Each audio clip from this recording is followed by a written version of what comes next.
called my grandma, my Ana. Ana means mother in Yupik. One day she sat me down and she said, "Skoola rechtorluten. You're going to go to school. Anak units jiga damken. I can't leave you. You're my mom." It was hard my first year. I used to cry at the end of the window facing toward Catholic. And my mom would come and say, "Grandma is down there. Grandma's waiting for you. You got this many months to be here and you'll be fine."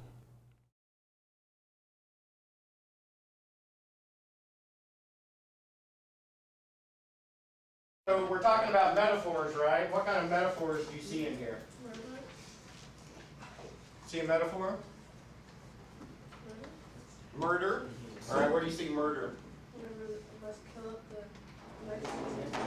All right.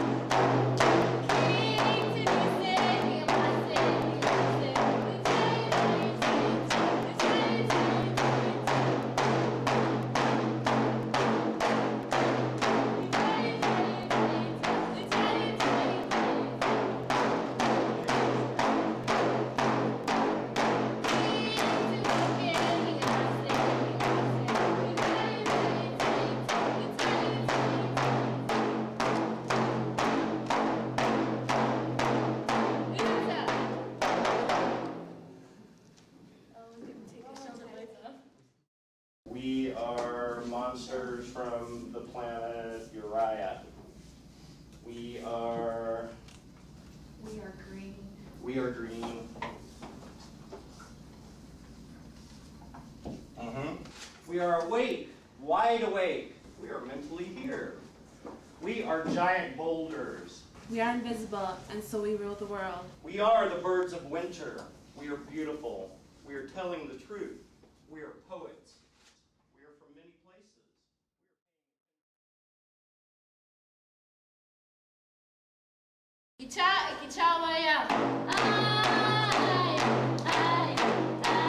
When I graduated from high school, I went home and I said, "Anak takwa." When she came to greet me, "I'm all done." My grandma asked, "Kitusit?" I said, "Nita."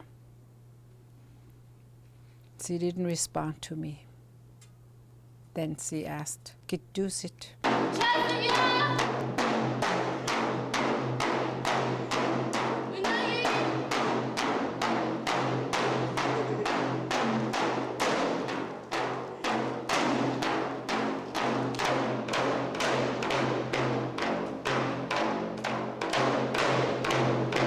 Then she asked me, "Nursagutin ka? Are you a nurse?" I said, "No." "Post office ngatin. Are you a postmistress?" I said, "No."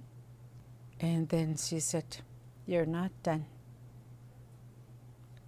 Then my thought, oh my gosh, that means I have to go to college. More school.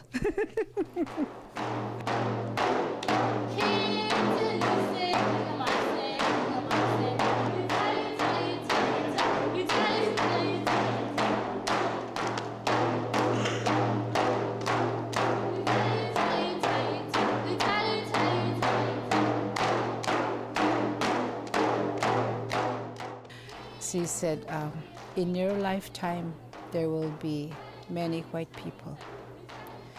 You have to know who they are, what they do, and how they live their life. You could adapt, use their strategies if it's worth doing, know how to get along with them, but you'll never forget who you are, being a Yupik."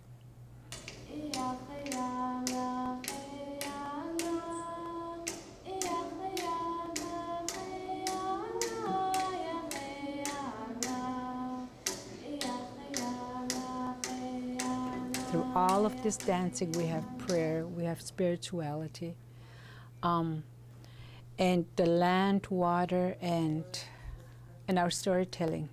They're all in there.